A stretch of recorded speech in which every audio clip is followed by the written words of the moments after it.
ചില മരണങ്ങൾ നമുക്ക് ഉൾക്കൊള്ളാൻ സാധിക്കുകയില്ല. ആകസ്മികമായ ചില മരണങ്ങളൊക്കെ നമ്മുടെ ജീവിതത്തിലും ഉണ്ടായേക്കാം.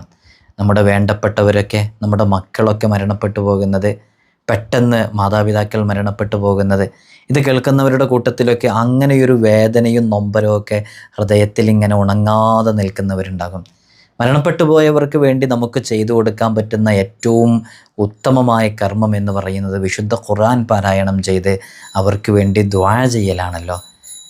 മഹാന്മാരൊക്കെ കൃത്യമായി രേഖപ്പെടുത്തിയ ആധികാരികമായിട്ട് നമുക്ക് പറയാൻ പറ്റുന്ന 10 അമലുകൾ, ഈ 10 അമലുകൾ ചെയ്താൽ അതവരുടെ ബർസഖിയായ ലോകത്ത് വലിയ ഉപകാരമായിരിക്കും. അവരുടെ പാരത്രിക ലോകം ഖൈറിലാകാൻ കാരണമാകും. അത്തരം 10 കാര്യങ്ങൾ ഉൾക്കൊള്ളിച്ചു കൊണ്ടുള്ളൊരു വീഡിയോ നമ്മൾ ചെയ്തിട്ടുണ്ട്. ആവശ്യക്കാർക്ക് അതൊക്കെ കാണാവുന്നതാണ്. അതിലുള്ള ഒരു അമൽ മാത്രം പറയുകയാണ്. മുഹമ്മദ് ഷത്തദ്ദുമിയാത്തി സയ്യിദുൽ ബക്കർ റഹ്മത്തുള്ളാഹി അലൈഹി ഫതുഹുൽ മുഈനിനെ വിശദീകരിച്ച് യാനത്തു ത്വാലിബീനിൽ എഴുതിയ ചില അമലുകൾ അതിലുണ്ട്. ഇമാം സുയൂത്തി റഹ്മത്തുള്ളാഹി അലൈഹി രേഖപ്പെടുത്തിയ ഒരു അമൽ പറയാം.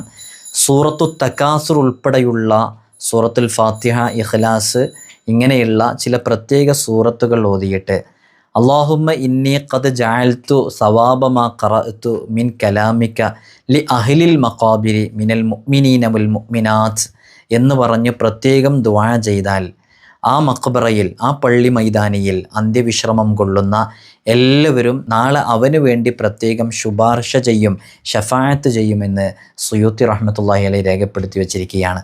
ഇങ്ങനെ നമ്മൾ കേട്ടതും കേൾക്കാത്തതുമായ 10 അമലുകൾ, 10 പ്രധാനപ്പെട്ട കാര്യങ്ങൾ ഉൾക്കൊണ്ടുകൊണ്ടുള്ള വീഡിയോയാണ്.